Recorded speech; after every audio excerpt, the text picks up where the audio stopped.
ที่พูดถึงคำว่าบารมีบารมีแปลว่ากำลังใจท่านศีลเนกขมะปัญญาวิริยะขันติสัจจะสุดท้ายลงอุเบกขาเบิดแต่พูดถึงฌานกับฌานสี่สมาธิสามสมาธิก็ไปลงอุเบกขาคือเก่านั่นแต่พูดถึงพรหมวิหารสี่ในเมตตากรุณามุทิตาก็ไปลงอุเบกขาคือเก่าเป็นสั้นแต่พูดถึงเรื่องของปัญญาความระบุในกองสังขารก็ไปลงที่สังขารุเปกขายานคืออุเบกขาคือเก่าแต่เฮาสิเอาความรู้สึกภายในกับความรู้สึกภายนอกออกมาใส่กันได้จังใดนี่แหละเป็นสิ่งที่เฮาจะต้องพยายามฝึกหัดปฏิบัติให้มันถึงคือเฮาคนที่บ่รู้จักคณิกะสมาธิอุปจารสมาธิและอัปปนาสมาธิมันเว้าบ่ได้เด้คณิกะสมาธิความจิตตั้งมั่นในขณะนั้นในขณะแรกเลยที่เฮานั่งปั๊บลงนี่เรียกว่าสมาธิอันเกิดจากการนั่งของเฮาเองนี่เฮาสิเฮ็ดจังใดเฮาสิประคองให้มันเข้าสู่อัปปนาสมาธิได้คือเข้าสู่ความเป็นอุเบกขานั่นเองคำว่าอุเบกขานี่ตนเป็นผู้มีสติแต่ว่ามันสิมีสติรู้อยู่ในความโล่งในความว่างมากๆจนบ่จักว่าสิเทียบว่าจังใดแล้วหั่นเด้ดับความคิดเบิดร่างกายนี่ก็หายไปโลกนี่ก็หายไปบ่มีอีหยังเลยเด้เข้าไปถึงจุดนั้นแหละที่นี่ธาตุแห่งความบริสุทธิ์ของธาตุรู้คือรู้ทั้งตาทั้งหูทั้งจมูกลิ้นกายในวิญญาณตาวิญญาณหูจมูกวิญญาณลิ้นวิญญาณกายมันได้พักผ่อนของมันเองมันอิ่มเต็มที่ของมันตัวนั้นเรื่องเอิ้นว่าเจโตวิมุตติก็แม่นนั่นแหละเจโตวิมุตติเป็นจังซั่นแต่เฮาสิเอาความตอนที่จิตตัวนั้นมันอยู่กับความว่างมันอยู่อุเบกขาตัวนั้นมาใส่โตที่เฮาอยู่เป็นปกติได้นี่แหมเสียจังใดได้นี่แหละเป็นสิ่งที่เฮาต้องฝึกเป็นสิ่งที่เฮาต้องหัดบ่แม่นเว้าเอาทุกคนต้องผ่านประสบการณ์ความรู้สึกนั้นให้ได้นะบ่แม่นว่าคาดคะเนเอาเดี๋ยวคนบ่เข้าสู่อัปปนาสมาธิอย่ามาเว้าเรื่องสมาธินั่นน่ะสิเว้าเรื่องฌานสี่จังสี่ก็มันก็อัปปนาสมาธินั่นแหละสิอรูปฌานกับอัปปนาสมาธิในของอรูปนั่นแหละ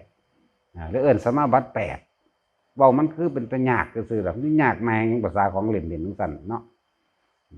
มันก็บ่ได้ย่านอันนี้เว้าไปเลยเฮาเฮ็ดมาจนคล่องแล้วจังว่า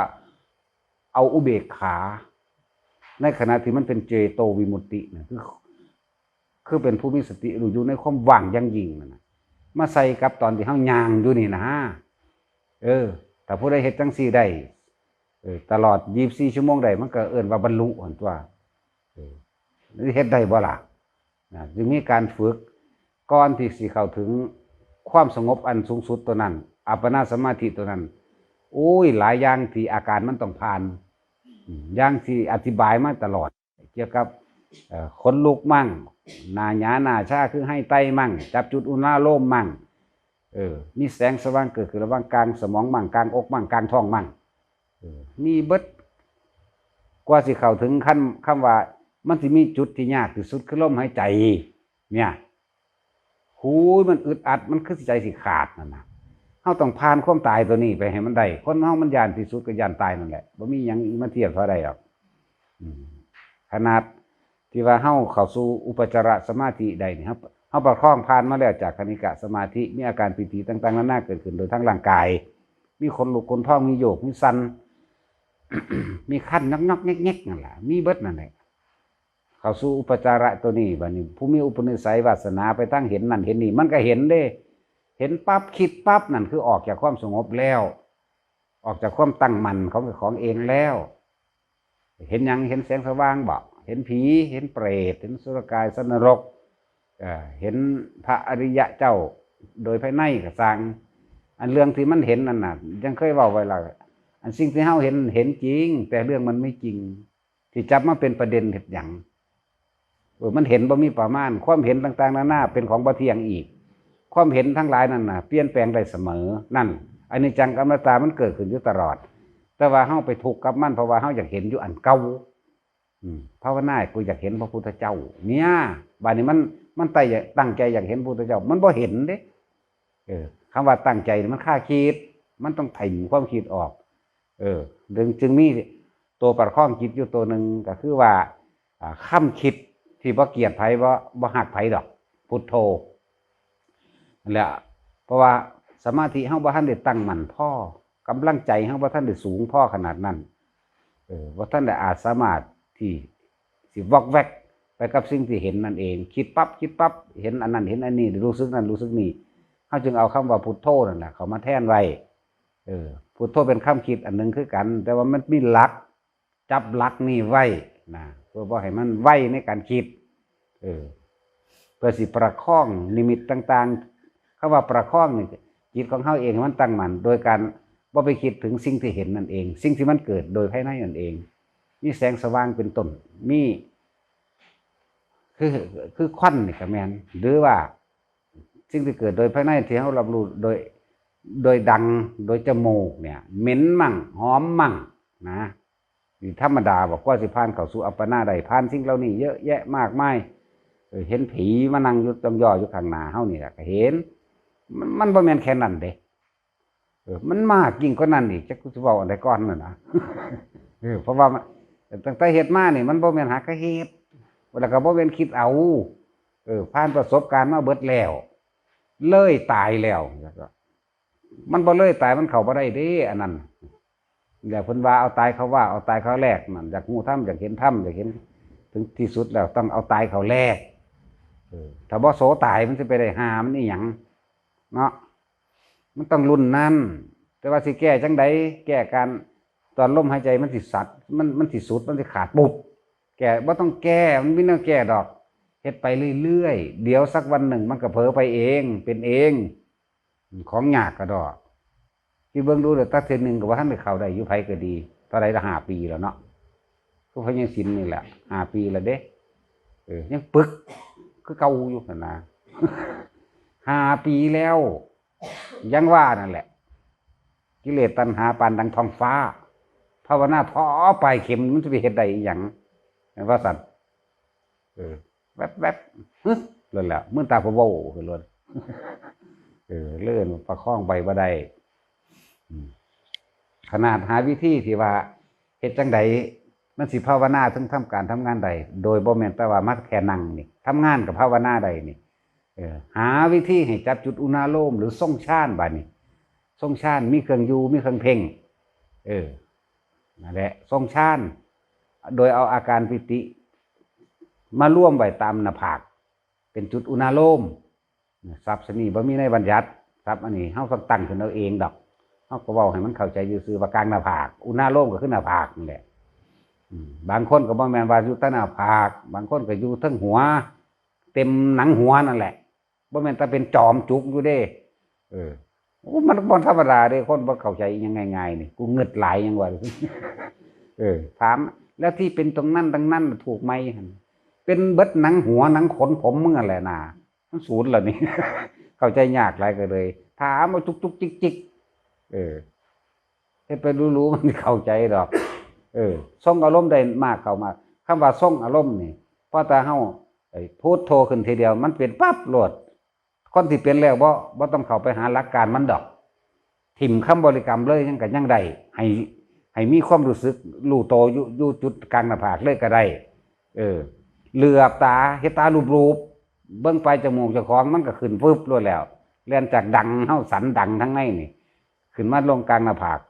ส่งไปเรื่อยรักษาประคองความรู้สึกนี่โตรู้ตัวนี้ไปเรื่อยรู้สึกโตตัวนี้ไปเรื่อยมันก็เลียนขึ้นกลางหัวเบิดหัวนั่นแหละนี่บ่ว่าตะกลางหัวเด้อมันสิว่าอยู่จอมหัวอีกล่ะเบิดนั่นแหละฮอดหูพุ่นละแล้วมันสิไหลเข้าสู่กลางสมองเองโล่งว่างคล้ายๆกับหลอดไฟขาวอยู่ในกลางหัวกลางสมองเป็นสั้นแล้วส่งไปเรื่อยมันก็ไหลไปสู่หน้าอกมั่งลงท้องมั่งขึ้นมามั่งสลับไปสลับมามั่งอีหยังกะสร้างนี่แหละคือมันไม่เที่ยงเห็นบ่อาการปิตินี่ก็ไม่เที่ยงมันขึ้นมั่งลงมั่งขึ้นมั่งลงมั่งแค่รู้โตอยู่หั่นแหละเฮาประคองไว้ถ้ากำลังจิตดีแล้วหมายถึงว่าจิตมันตั้งมั่นดีแล้วนี่เอาแต่ความรู้สึกโตได้แล้วนี่ประคองไว้หลายๆอย่างสิเกิดขึ้นให้เฮาเห็นอีกแบบหนึ่งอีกนี่บัดนี้ ตัวเฮาย่างไปน้ำบ้านน้ำเมืองก็สั่งโอ้บ่ต้องไปพูดถึงดอกกันพอสำกำกาสำนั้นว่าไปน้ำบ้านน้ำเมืองสิเห็นได้เนาะเอาผู้เพิ่นเข้าป่าเข้าดงนำซะเพราะว่าเขาเจ้าสิประคองเขาเจ้าเองกายก็วิเวกแล้วบางที่ก็เห็นคือคนออกมาจากต้นไม้มาถามเฮาก็มีเห็นคนออกจากต้นไม้มาถามมั่งมาใส่บาตรมั่งเด้เอาแนวมาถวายมั่งเด้จังสี่ก็มี นั่นแหละคือมันเป็นลักษณะนั้นเรียกว่าอุปจารสมาธิใดหรือทรงฌานสองนั่นแหละทรงฌานสองอาการปิติเกิดมีนิมิตต่างๆเกิดขึ้นแต่ถ้าเป็นกลางคืนบางที่มันก็เป็นความแจ้งเด้แจ้งย่างเห็นหงคักๆนี่แล้วบางที่ก็เป็นคนเป็นกลุ่มใหญ่คุยกันจุกจิกว่าบางที่ก็คือคนดังไฟอยู่อันเดี๋ยวเห็นพ่อเดี๋ยวเห็นอยู่น่ะบางที่ก็หูยินเสียงพร้อมเดี๋ยวเห็นพร้อมมาแหละได้กินพร้อมมาแหละมันไผนอนี่ย่างไปเบิ่งเด้ย่างไปเบิ่งแล้วมันไกลออกเด้ย่างบ่ถึงจักเทื่อกลับขึ้นมาก็มันอยู่ไกลๆอีกคือเก่าย่างไปเบิ่งอีกบ่มีอีกจักเทื่อนี่น่ะล้วนแล้วถ้าเป็นเครื่องหลอกเฮาเบิดเลยอันสิ่งเหล่านี้น่ะหลอกให้เฮาออกจากตัวนี้แหละออกจากความรู้สึกหรือคำบริกรรมภาวนาโมนี่แหละหลอกเบิด จิตเฮาเลยบ่ตั้งมั่นเลยบ่สามารถที่เข้าสู่อุปจารสมาธิได้เร็วเป็นจังซั่นแต่เฮาเข้าใจแล้วว่าอ๋อมันเป็นเครื่องหลอกเนาะกูบ่สนใจแน่ถ้าบ่สนใจหังมาใกล้จักบ่ล่ะบ่แม่นคำว่ากูบ่สนใจก็เว้านำเด้คือตัดสินผีฟ้าว่าอาจารย์ว่าบ่ให้สนใจเพราะถ้ามันว่าอาจารย์ว่ามันออกแล้วก็จังว่าอยู่ก็จังว่าให้แค่รู้สึกโตเห็นก็ให้แค่เห็นได้กินก็แค่ได้กินได้ยินก็แค่ได้ยินก็จังเว้าอยู่ยังมาว่าโอ้ยอาจารย์ว่าซั่นมันออกแต่คำว่าตัวเดียวพุ่นล่ะบ่ทันอาจารย์ซ้ำล่ะมันออกแล้วออกจากความตั้งมั่นในสมาธิแล้วนั่นแหละมันเลยบ่ถึงอัปปนาสมาธิมันเลยบ่ถึงคำว่าอุเบกขาจักเทื่ออุเบกขาถ้าเข้าไปได้หันที่อุ้ยหน้าที่เดียวก็ตามอุ้ยมันอิ่มบ่ต้องห่วงหน้าเรื่องอิ่มเรื่องเบาสบายทั้งกายเฮาออกมาแล้วนี่บอกความรู้สึกบ่ถูกดอกอันนั้นน่ะมันธาตุบริสุทธิ์ตอนนั้นคำว่าธาตุหยังธาตุรู้ในตามันพักผ่อนมันบ่เมื่อยในการเบิ่งมันบ่เมื่อยในการซองแห่งความคิดไปพร้อมอีกธาตุตาธาตุรู้ทั้งตาทั้งหูทั้งจมูกทั้งลิ้นทั้งกายใจมันพักผ่อนเต็มที่มันอิ่มเบาบ่ต้องห่วงนั่นเป็นสั้นนี่คือจุดเฮาสิเอาเนี่ยบารมี10ลงไสลงอุเบกขาคือเก่าหนาฌานทั้งเบิดลงอุเบกขารูปฌานหรืออรูปฌานลงอุเบกขาสมาธิก็ลงอัปปนาสมาธิลงอุเบกขาเมตตาพรหมวิหารทรงฌานในเมตตาพรหมวิหารก็ได้ก็ลงอุเบกขาคือเก่าปัญญาลงใสสังขารุเปกขาญาณอุเบกขาคือเก่าใจว่าล่ะเนี่ยทุกอย่างน่ะอุเบกขาผู้ใดเบิดความรู้สึกในความอยากเป็นอยากมีแล้วอยากมีอยากเป็นแล้วจบนั่นแหละพระอรหันต์เป็นทั้งสั้นแหละว่าเต็มโลดมันเป็นทั้งสั้นล่ะนะมันเป็นแบบนั้นส่วนคำว่านิพพานผู้ใดไปบ่มีความรู้สึกในความอยากมีอยากเป็นอย่างแล้วก็จบละบ่มีความรู้สึกว่าโกรธเกลียดถ้าโกรธเกลียดก็แสดงว่ามันอยากมีนั่นอยากเป็นนี่ตัวมันจังโกรธจังเกลียดเขาด่ามาจังสิกระสูนขึ้นในความรู้สึกผุดพี่หัวใจเต้นสั้นตึกๆก็แล้วสำหรับบุคคลผู้เขาถึงอุเบกขาทั้งนอกทั้งในคือเขาอัปปนาสมาธิได้นอกคือว่างจิตใจเป็นกลางรู้เท่าท่านความคิดเลื่อนมาหยุดคิดเลื่อนสังขารุเปกขาญาณนี่ร่วมกันแล้วเลื่อนว่าจังสี่ละภาษามันซับมันก็ว่าไปจังสี่แหละแต่ว่าบุคคลผู้นั้นรู้ในบุคคลผู้นั้นเด้เขาเจ้ารู้ในเขาเจ้าเองนั่นแหละพระสิดาว่าจังได้กระสางบ่มีความรู้สึกกระโกรธยังเลยนิ่งนะส่วนความรู้สึกทางร่างกายก็มีคือกันกับเฮานี่แหละหิวเข่าคือกันร้อนคือกันหนาวคือกันเจ็บหัวปวดแขวคือกันเป็นแบบนั้นแต่ว่าส่วนความรู้สึกทางในผู้ใดก็เคยสูญนะมันสั่นทดเกินหลดกัดแขวกัดข้างยุ่ม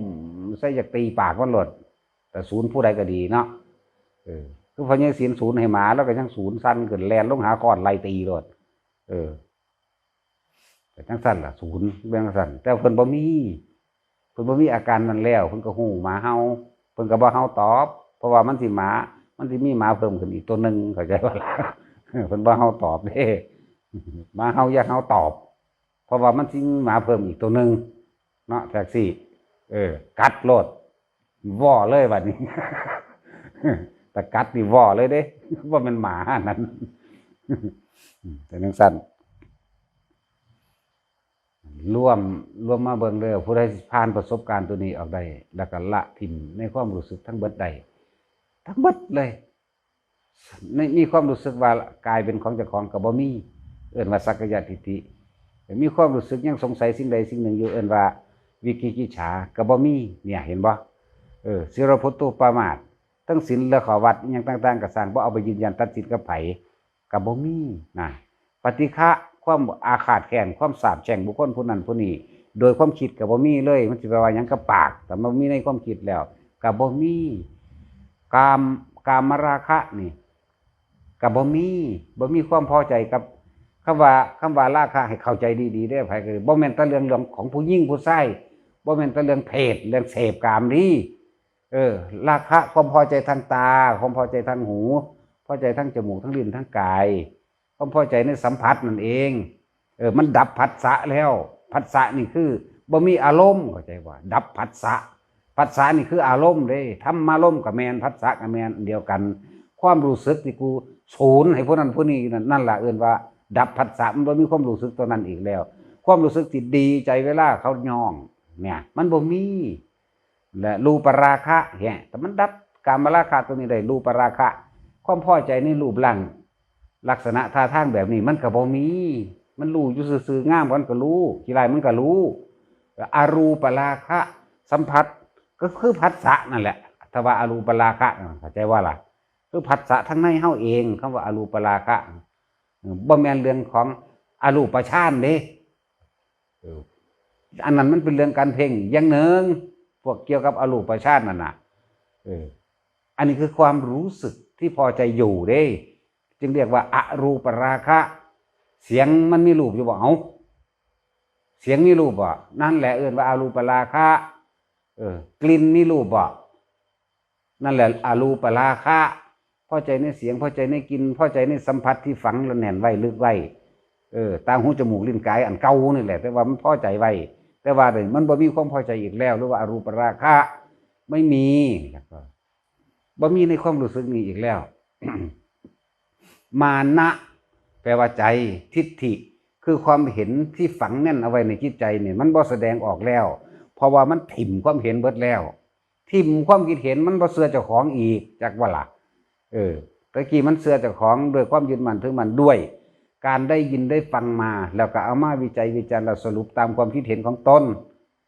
จึงว่าทิฏฐุปาทานเอาความคิดเห็นตัวเองเป็นใหญ่ศิรพัตตุปาทานเอาสิ่งที่ได้ยินได้ฟังมานึกคิดตึกตองพิจารณาคาดคะเนและสรุปผลลง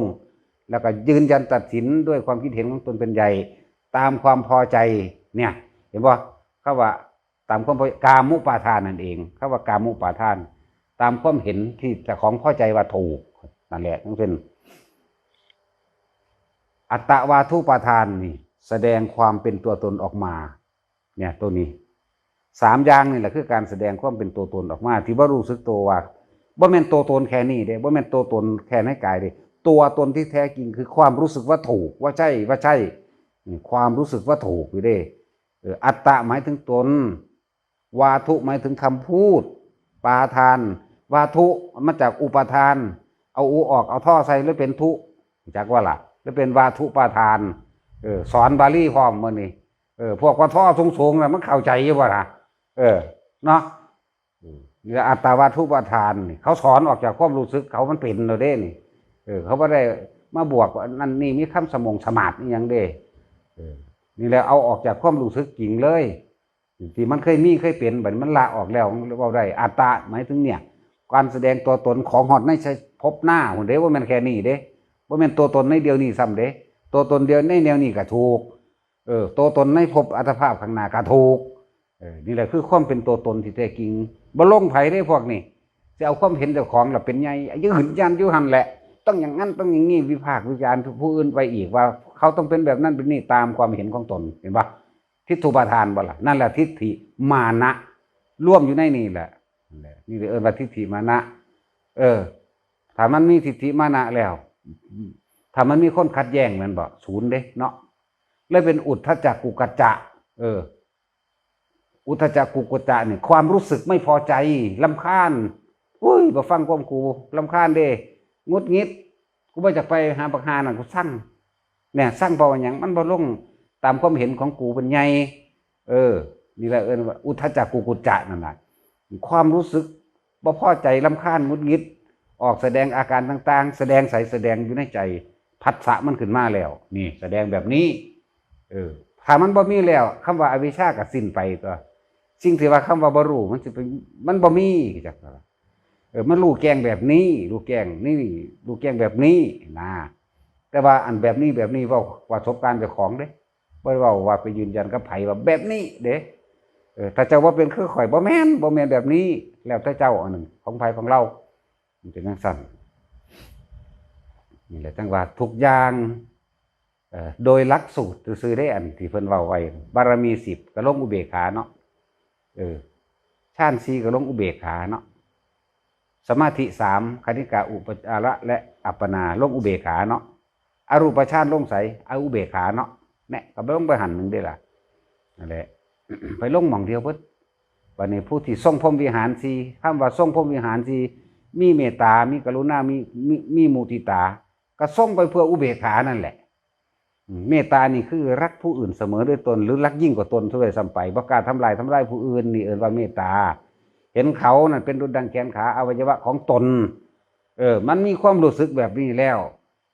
เวลาเขาตกทุกข์ได้ยากหยังก็สร้างช่วยเหลือเอิ้นกรุณาเวลาเขาได้ดีเด้ผู้นั้นผู้นี้ได้ดีโดยชอบธรรมเด้บ่ผิดกฎแห่งกรรมบ่ผิดธรรมนะก็ยินดีนำกันทั้งเบิดนี่รวมลงที่อุเบกขาอีกคือเก่านั่นต้องอุเบกขาบ่ล่ะเมตตาพรหมวิหาร4เมตตากรุณามุทิตาอุเบกขาเนี่ยทั้งเบิดในความรอบรู้ของทั้งเอิ้นว่าปัญญาบัดนี้รวมในปัญญาทั้งเบิดแล้วมันลงใสกสังขารุเปกขายานแน่หรืออาสวะขยะญาณนั่นลงไปหันล่ะกสังขารุเปกขายานกับอาสวะขยะญาณมันก็อันเดียวกันนั่นแหละบัดนี้มันบ่มีความรู้สึกในหันแล้วไม่มีอารมณ์ความรู้สึกภายในแล้วความรู้สึกพอใจหรือไม่พอใจนั่นน่ะมันเบิดแล้วมันบ่มีมันมีแต่รู้บัดนี้รู้ซื่อๆจักบ่รู้ซื่อๆแล้วรู้แบบว่าศูนย์นี่ผู้ใดดอกแต่ว่าเทศนี่ศูนย์แล้วโมโหแล้วศูนย์เราได้ศูนย์พระยิศินศูนย์บ่มีค่าดอกเนาะยิศินถ้าเอาไปใส่เลข1เลข2มันถึงมีค่าได้เป็น20เป็น30ไปแต่ว่าศูนย์นี่บ่มีค่าเด้บ่แม่นอารมณ์จักว่าล่ะบ่มีอารมณ์นั่นซั่นแหละแล้วเฮาเฮ็ดจังได๋เฮาสิเอาข้างในกับข้างนอกมาเลื่อมกันได้เข้าใจว่าแท็กซี่ข้างในคืออัปปนาทั้งที่เฮาย่างไปย่างมาขับรถขับเรือไปอยู่นี่แหละแต่ว่ามาร่วมกันได้นี่แหมเนาะเอาอารมณ์นั้นมาใส่ตอนนี้เข้าใจว่าอะไรนี่จบแล้วไทยได้จังซี่นั่นน่ะเขาจะวางได้ก็เป็นว่าเป็นเรื่องของผู้ว่าจักว่าล่ะเป็นอัตตวัตถุประทานของผู้นั้นเฮาก็บ่ได้สนใจว่าเขาสิเป็นหยังนี่คือมันคลายออกแบบนี้เห็นคือเฮาเห็นกันเดี๋ยวนี้มันก็เห็นสักแต่ว่ามันเห็นซื่อแต่พูดถึงหญิงถึงชายน่ะเป็นโดยสมมติ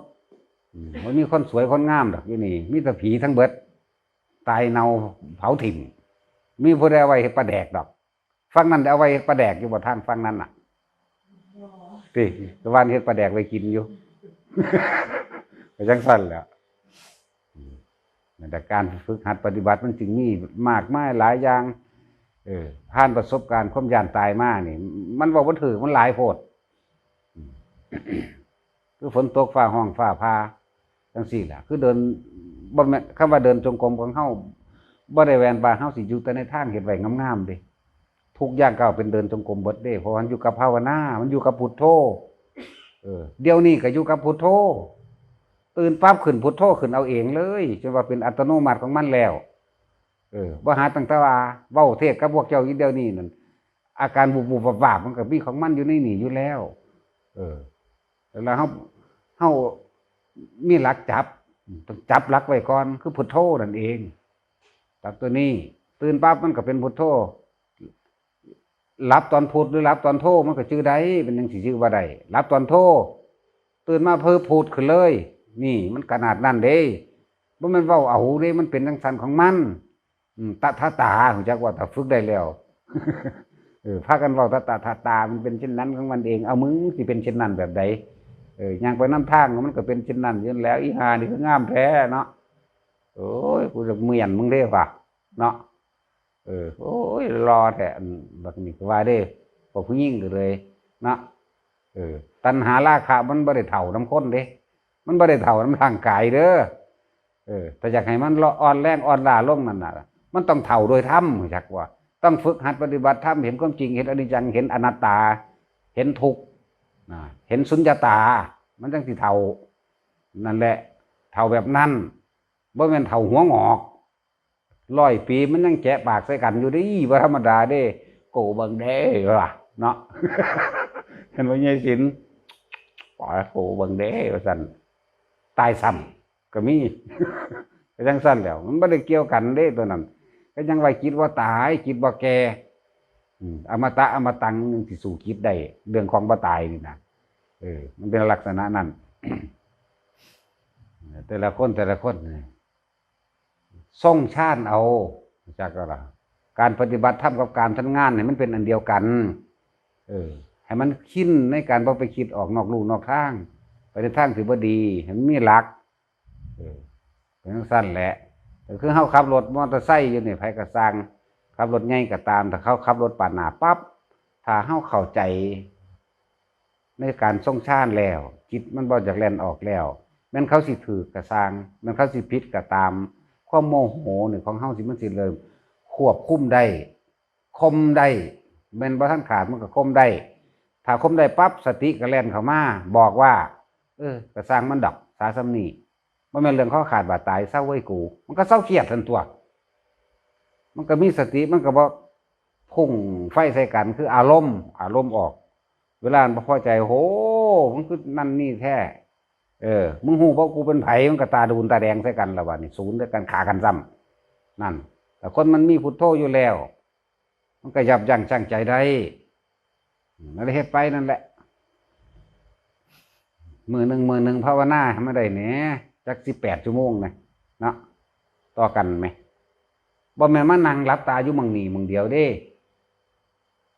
เบิดมื้อสิเฮ็ดเวียกเฮ็ดงานนั่นแหละที่เหลือนั้นเอาไว้คุยกันแน่ ที่เหลือนั่นน่ะเข้าใจว่ายายนวลศูนย์ได้มื้อนี้ด่าไปเบิดเด้อยากว่า นั่นแหละให้เข้าใจบ่แม่นว่าสิมานั่งอยู่หม้องนี้นั่งอยู่นี่มันศูนย์ซ้ำเนาะยามใดสิเศร้า นั่งเสือกันนอนพิงน้ำนั่นอาปากเซเวอยู่ทั้งมือกันนอนยาวเอเลดแต่มือใดเฮ็ดได้ดีใจเด้นั่นแหละคือราคะจักว่าความพอใจแต่มือใดเฮ็ดได้คือเท่าเร็วแท้ว่าเด้ปัดมือใดอันเฮ็ดบ่ได้เด้แต่เวลาเฮาปฏิบัติจริงๆนั่นจะไปคาดหวังไว้ว่าให้สงบแบบนั้นให้เห็นแบบนี้อยู่หูดังอยู่แต่ในหูดังนั่นแหละมันสิเป็นได้ก็สร้างหัวมันลู่อยู่ในหูดังอาการที่สั้นที่โยกันลู่อยู่ในหูดังเห็นแสงสว่างยังก็ลู่อยู่ในหูดังอย่าไปเป็นหยังวะจังซี่บ่แม่นอันนั้นมันออกแล้วออกจากความตั้งมั่นแล้วและทั้งเบิดรวมแล้วเพื่อสิเข้าสู่คำว่าสังขารุปเปกขายานหรืออุเบกขาโดยสติโดยปัญญาเองเพิ่นจึงว่ารู้เฉยๆได้บ่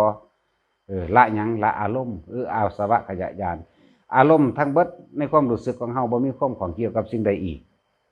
มันเลยเป็นสังขารุปเปกขายานแม่นความคิดนั่นสิพุทธขึ้นตลอดเวลาก็สร้างบ่ได้มีอารมณ์ความรู้สึกอยากให้เป็นเข้าใจว่าล่ะมันก็รู้อยู่ของมันเด้เนี่ยก็คือเฮาเห็นสายไฟแล่นมานํทางล่ะ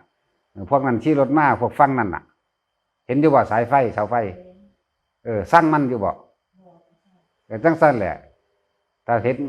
บุคคลที่เคยหักกันมาก่อน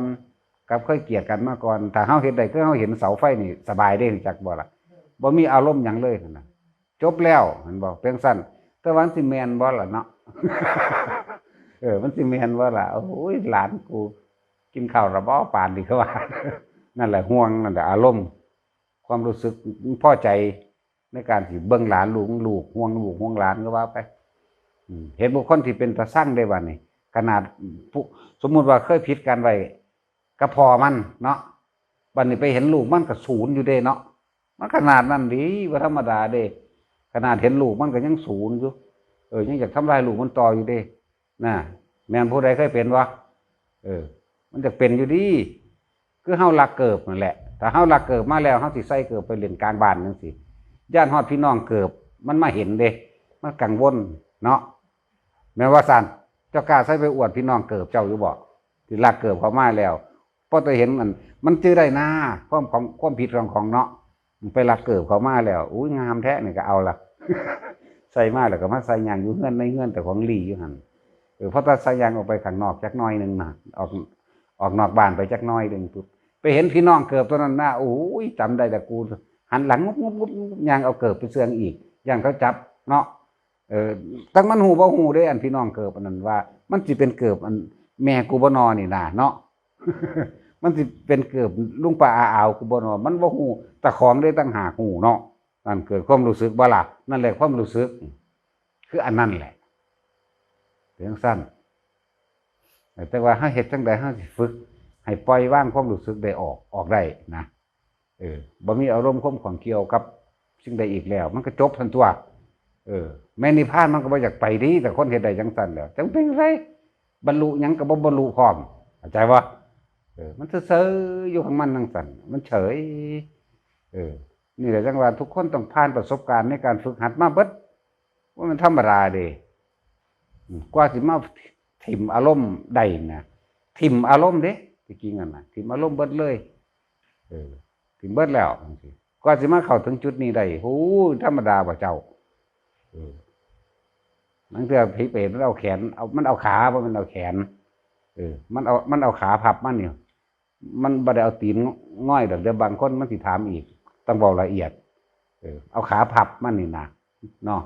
มันก็หอยอ่อนโตนลงมาเด้ผมบักยาวสากลงมาที่แรกเป็นงาไม้หักปะวะลงมานี่เอาเฮาเดินจงกรมนี่นะปะวะลงมานี่ก็เหลียวเบิ่งอยู่หังบ่คิดจักบ่ล่ะ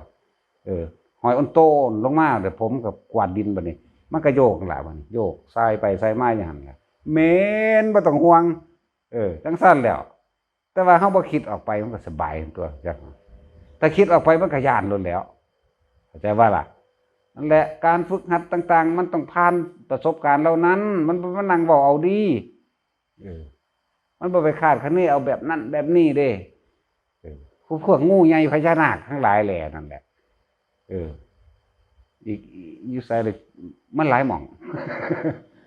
เกี่ยวเด้นั่งสมาธิอยู่นี่แหละบัดนี้นั่ง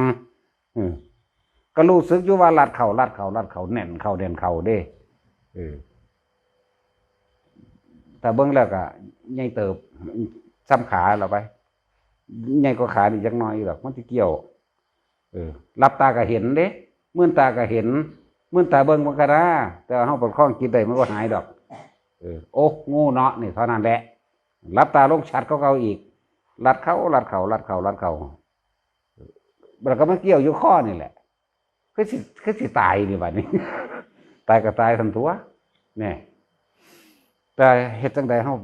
อยู่รอดได้เฮาอยู่ล่มเด้อยู่ล่มอยู่ในลมหายใจนั่นแหละทานั่งมันได้ถนัดอยู่แล้วนี่คือมันเริ่มแข็งขึ้นมาแล้วจักบ่ล่ะ วิชาเริ่มแข็งขึ้นมาคำว่าวิชาคือความรู้ที่เฮาผ่านประสบการณ์มานั่นแหละบ่แม่นคาถาเด้อย่าเข้าใจว่าทองคาถาอันนั้นอันนี้เด้วิชาใจเฮานี่แหละเริ่มแข็งขึ้นมาแล้วก็รู้แล้วหัดเข้าหัดข้อบัดนี้อิงติ้งอยู่ว่านี่หายใจบ่ออกฟืดฟัดเอาตายก็ตายทันตัวเท่านั้นแหละมันพึบของมันไปเลยอันพึบนี่คำเว้าเด้แต่มันลอยไปซะย่ำใดจักว่าได้เดี๋ยวสิไปเข้าใจว่าพึบยังไงอีกแหละโอ้ยมันเป็นตะศูนย์คืออย่างนี้ มันพึบยังไงอีกแหละมาใกล้ๆกูพึบไปเบิ่ง นี่มันต้องผ่านสิ่งเหล่านี้มาเยอะแยะแท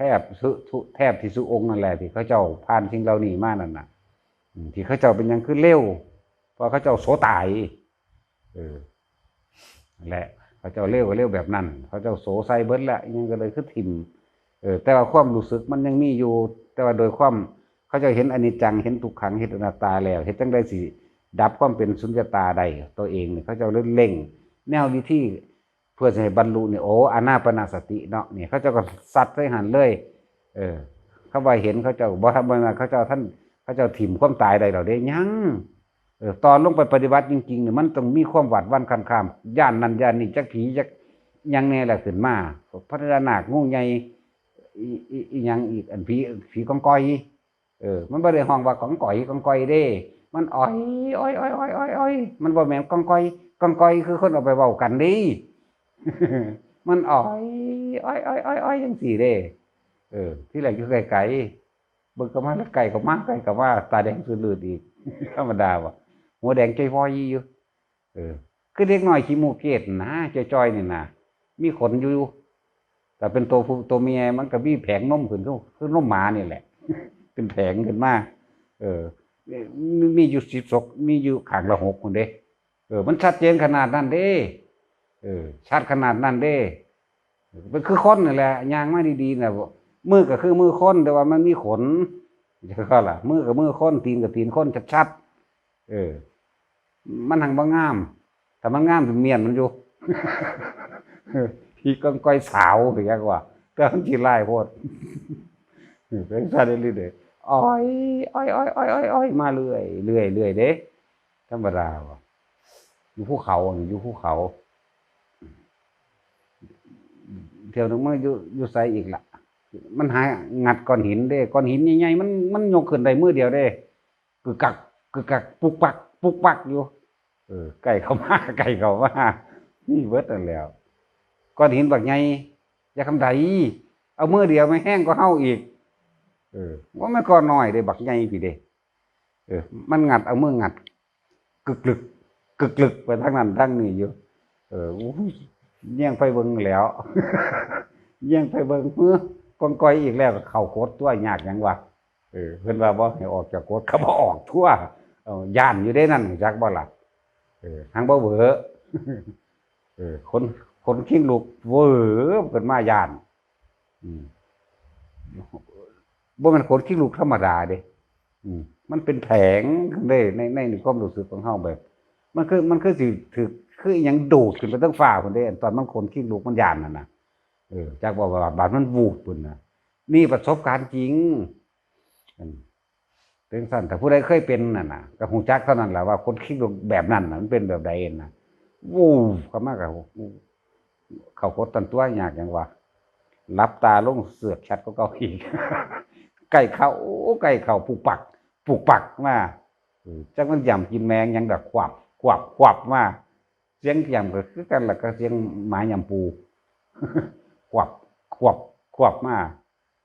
มาฮอดสะดือเข้ามาหาเฮาโลดโอ้ยกลัวย่านมันแผงหัวบ่ได้ว่าผลขี้ลูกดอกบักนี่มันเป็นแผงหัวขึ้นเลยบัดนี่มันธรรมดาเด้พุทโธตัวพุทโธบ่เป็นพุทโธได้จักเป็นใดเป็นปุปัดไปล่ะพูดไปเลยนะธรรมดาแต่บ่ออกจากคำมีหยังก็เป็นหมู่เบิดนั่นแหละหยังบาทก็เป็นหมู่ได้ธรรมดาเพราะมันยานอีหยังก็รออยู่ข้างมันก็เป็นหมู่ได้เบิดเลยมันยานของมันหาแนวกันเนาะมันมีแนวมื้อนี้ก็ยังยานพุทโธอย่างเดียวล่ะบัดนี้จับลมหายใจจับบ่ทันคิดบ่พอเอาอันนี้ก่อนจักก่อนล่ะหลายอย่างผ่านมานั่นน่ะมันหลายสถานการณ์หลายเหตุการณ์ก็สิผ่านมาได้ธรรมดาบ่ฝนตกฟ้าห้องฟ้าเหลื่อมฟ้าพามีเบิดเด้บัดมันแจ้งมามันเสือกบ่มีฝนจักเม็ดมันบ่เปียกจักเม็ดนี่นะมันเป็นตะเงิดไหลนะฮะเฮ็ดหยังโอ้โหไผสิไปเว้าน้ำมันของเฮาก็หลับตาพุทโธอย่างเดียวพุทโธไปพุทโธมาจักมันผึบไปตะยามใดแล้วพูนมัน4:00 นแลงพุ่นหาลังเทื่อมันจังเมื่อโตจักบ่มันเข้าสมาธิของมันเองมันเข้าไปตัวนั้นของมันเองออกมาล่ะจังเข้าใจได้ดอกน่าจังสิออกจากตัวนั้นมันถอนออกเองมันมาเองมันก็เศร้าเองเข้าเองเศร้าเองพวกนี้ แต่มันอยู่ไสแล้วไปเบิ่งก้อนหินแล้วก็บ่มีได้ล่ะว่าก้อนหินมันปีนขึ้นแหมบ่มีแหมมันแปลกอยู่เลยก้อนหินที่ว่ามันงัดกุกกักกันน่ะบ่มีนั่นแหละมันผ่านมาแล้วมันสรุปเอาได้ดอกคือจริงนั่นน่ะอันจักมันจริงหรือบ่จริงก็เลยว่าสิ่งที่เฮาเห็นมันเห็นจริงแต่ว่าเรื่องมันบ่จริงดอกอันนี้เห็นทั้งที่เฮาตาเฮาไปธรรมดานี่เด้บ่แม่นแค่เฮาไปรับสมาธิฝันแบบเห็นฝันแบบฝันเด้บ่แม่นแบบฝันเด้นี่แบบคือเฮาเป็นเดี๋ยวนี้แหละเห็นมันน่ะเจ้าสิบ่แล่นบ่แล่นเข้ากดแล้วนั่นแหละเพื่อนที่ดีที่สุดถึงจักบ่ อบอุ่นใจขนาดอันมันเป็นมุงบางๆบังนี่ก็ยังดีใจได้ว่าธรรมดาได้ว่ามันบังไว้แหม อุ้ยถ้ามันสวกก็มันบีบคอนี่บ่ตายสิเนาะหลายอย่าง เวลานั้นโอ้ยหลายอันที่เฮาผ่านตัวนั้นเข้ามานั่นล่ะ อันงูใหญ่เกี่ยวนี่โอ้มันงูอีหลีนี่เด้มันแม่นงูปลอมๆเด้มันเกี่ยวเฮาในกดได้พุ่นเด้บ่ธรรมดามันเกี่ยวข้างในพุ่นเด้สำคัญกระตุ้ยเฮานี่หมุนรัดเข้าแน่นเข้าแน่นเข้าข้อก็แหงนขึ้นจังซี่พุ่นเด้บ่ธรรมดาเลยมันบ่แม่นท่าสมาธิแล้วมันก็นั่งซี่อยู่ที่แรกมันหมุนเข้าแล้วมันก็ไปจังซี่แหละจ้องเข้าล่ะมันรู้ขนาดนั้นแหละยังก็ดีเอาละพ่อเมื่อ